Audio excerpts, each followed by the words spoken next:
ఇక మట్టిలో కలిసిపోయే ప్లాస్టిక్ అంట పుట్టగొడుగులు చెరుకు పిప్పి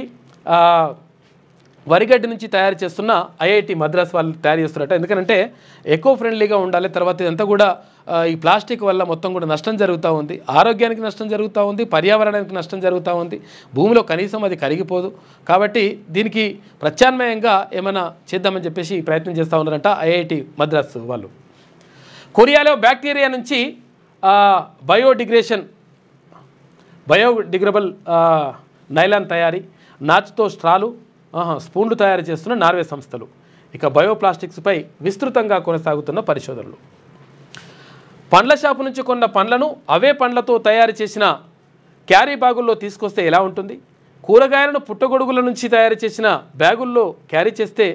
కొబ్బరి బోండాలను నాచుతో తయారు చేసిన స్ట్రాతో తాగి ఆ స్ట్రాను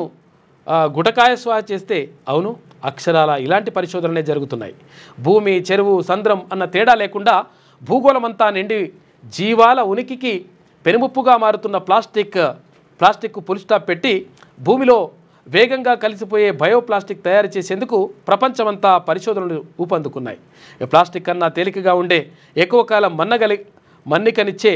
తక్కువ టైంలో భూమిలో కలిసిపోయే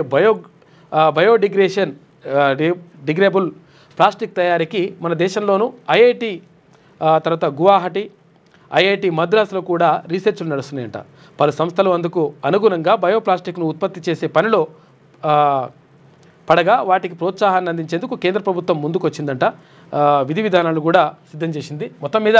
ఇక్కడ ప్లాస్టిక్ వాడకాన్ని కొంచెం తగ్గించాలని చెప్పేసి అంటూ ఉన్నారు మట్టి పాత్రలు వాడాలంటున్నారు రకరకాలుగా ఇప్పుడు వస్తూ ఉంది ఇవేంటి ఇప్పుడు ఆ టీ తాగే ఆ కప్పులు ఉంటాయి ఆ కప్పులతో కూడా డేంజర్ అంట తర్వాత అన్నం తినడానికి ఫంక్షన్ హాల్లో ఏం చేస్తుంటారు కొంతమంది ఈ విస్తుంటారుగా ప్లేట్స్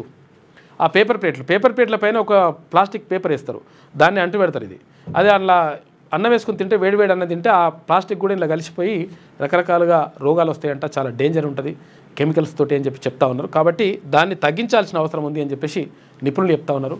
కాబట్టి కొంతవరకు ప్లాస్టిక్ని తగ్గిస్తే బాగుంటుంది